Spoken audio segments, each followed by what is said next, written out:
Greetings, one and all. I wish you a happy Moroni 818 day, a belated Moroni 818 day, because that was 7 days ago, I think. So I'm a week late.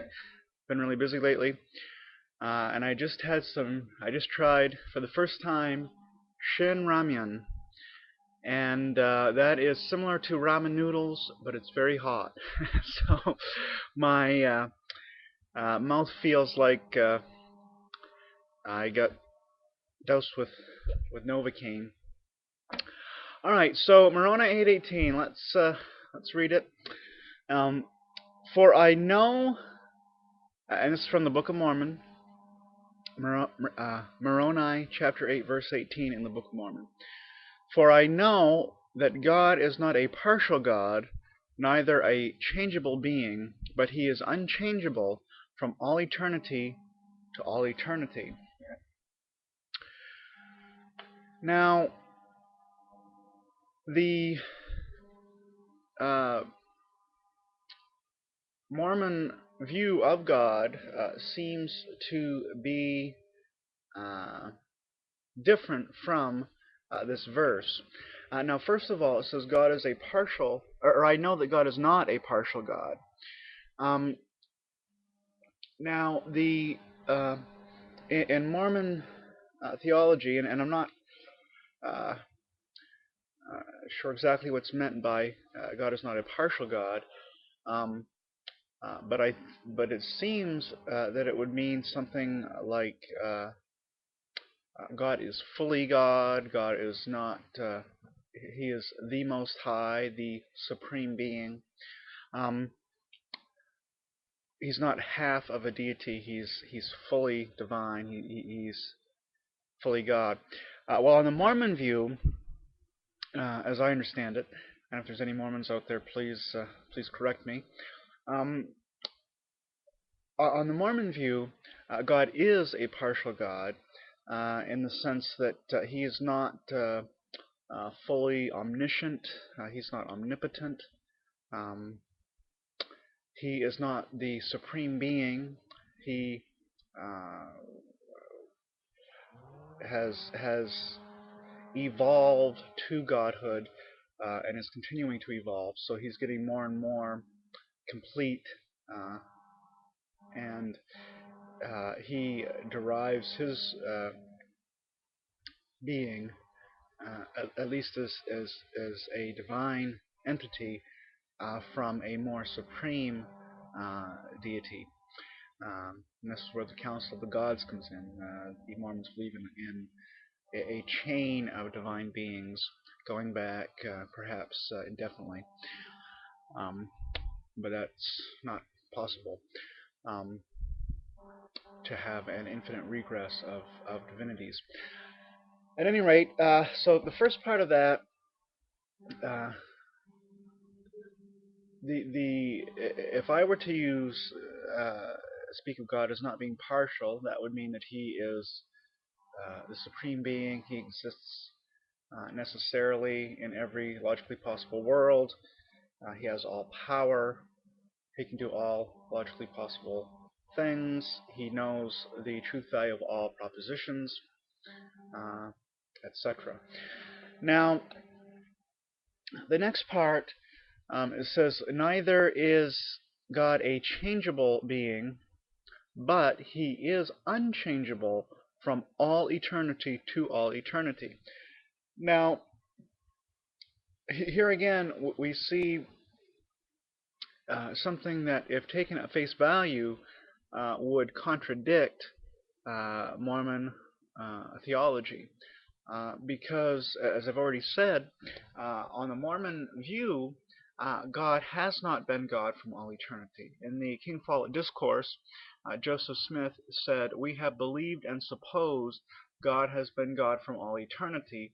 I will refute that idea." And Lorenzo Snow said, "As man is, God once was. As God is, man may become." So there's this idea in Mormon thinking of eternal progression.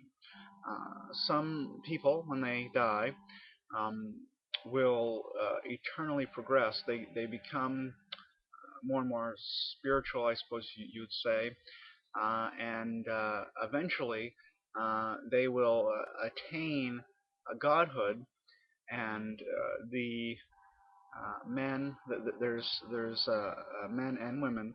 They're married in the temple. In well, one of them's in Salt Lake City, but I believe there's quite a few other ones across the world. Um, they're sealed for time and all eternity in the temple, and if they endure to the end and are good Mormons, following all of the um,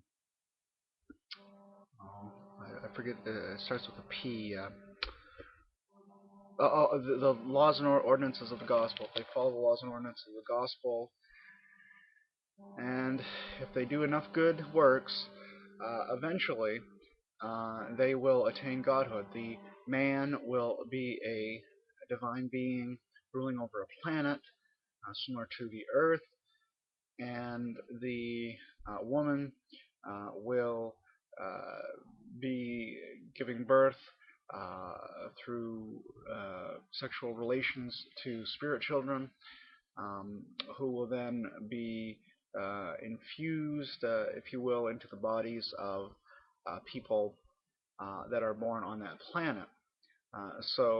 And that's what happened on our planet in Mormon thinking. So when a baby is born, one of these spirit children from God and his wife come comes into the world.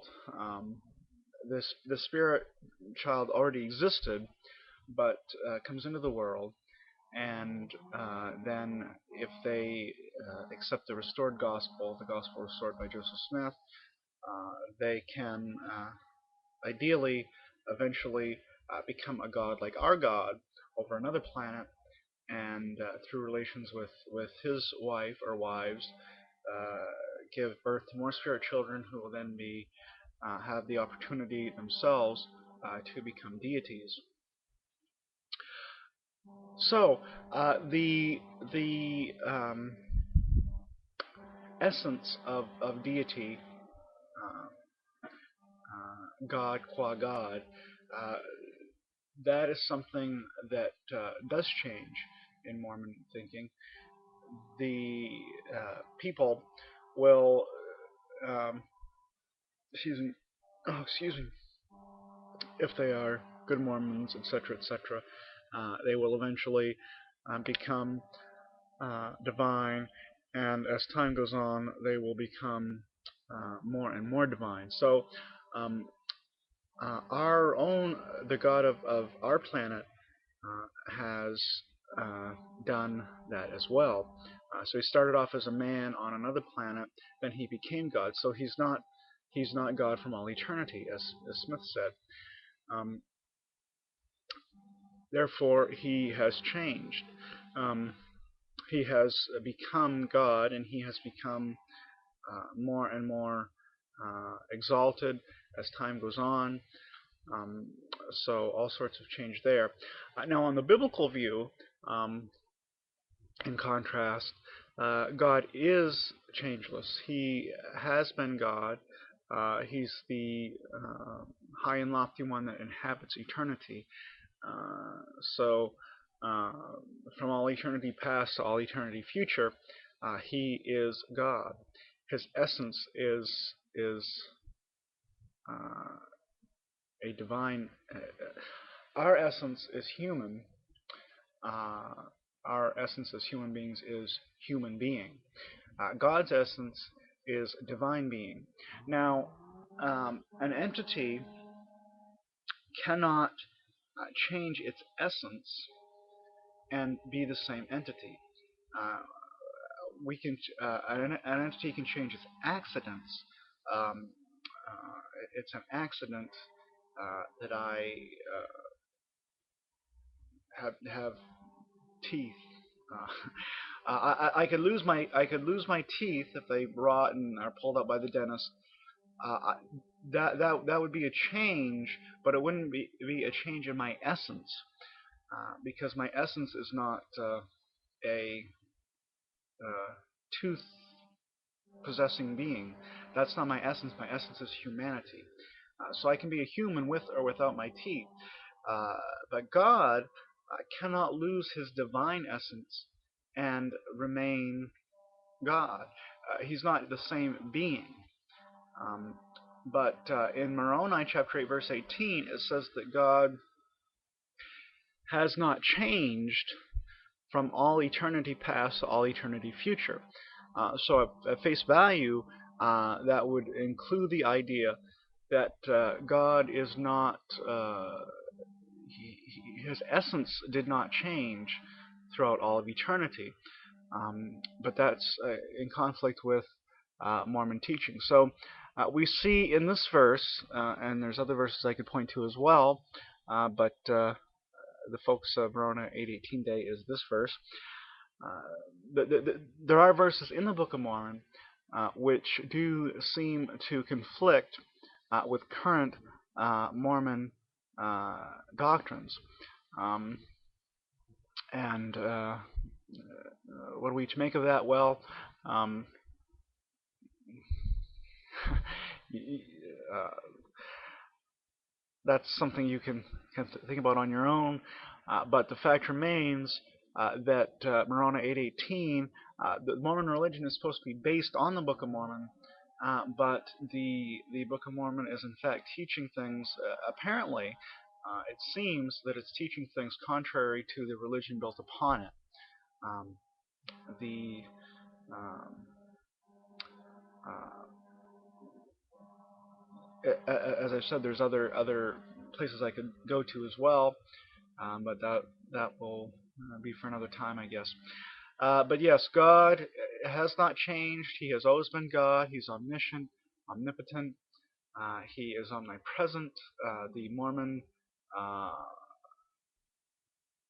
the Mormon God is not omnipresent. He has flesh and bones. He can only be in one place at one time, like human beings. Um, he's an exalted human being himself. Um, all sorts of problems uh, with Mormon theology according to the Bible and according, apparently, to the Book of Mormon itself, which the Mormon faith is said to be, by Mormons, it's said to be based upon the Book of Mormon. So Mormons say that their faith is based in the Book of Mormon. But it seems that their faith and the faith represented in the Book of Mormon are in direct conflict. Alright, if you are Mormon, please feel free to leave a response video or text comments. Everybody else is welcome to do that as well. Um, but especially Mormons, if you are in disagreement with what I've said, which you probably will be, you are certainly welcome and encouraged to respond. And if there are any responses, I look forward to any ensuing conversation, ensuing dialogue. Thank you all for watching. Happy Moroni 8:18 day again, and try some Shin Ramyun if you get a chance. Um, it's mostly worn off by now, but boy, it did pack quite a punch while I was eating it. Um, uh, good stuff. Thanks for watching, and shalom out.